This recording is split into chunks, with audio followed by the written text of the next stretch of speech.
যে এটা একটা নেশামুক্ত ত্রিপুরা। আমরা বারবার বলছি, না এখান থেকে কোনো রকম নেশা সামগ্রী বাইরে যাবে, না বাইরের থেকে নেশা সামগ্রী ত্রিপুরাতে আসবে। এই বিষয়ে বারবার বহু জায়গায় আমরা এই কথাটা বলেছি। পুরো দেশের মধ্যে ড্রাগসের উপরে সবচেয়ে বেশি কাজ যদি কোনো সরকার করে রয়েছে, ত্রিপুরা সরকার নেশামুক্তিতে করেছে, প্রমাণিত করে।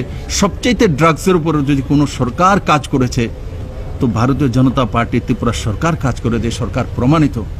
একদিকে নেশামুক্ত ত্রিপুরার প্রচারে বাতাসে উঠছে লক্ষ লক্ষ সরকারি টাকা, আর অন্যদিকে খোদ মুখ্য তথা স্বরাষ্ট্রমন্ত্রীর সরকারি কোয়ার্টারের গা ঘেঁষেই প্রতিদিন বসছে জমজমাট নেশার আসর। নীরব পুলিশ, নীরব প্রশাসন, নীরব ডাক্তার, প্রফেসর, মুখ্যমন্ত্রী। আসলে নেশামুক্ত ত্রিপুরার পুরো স্কিমটাই লোক দেখানো একটা বিষয়।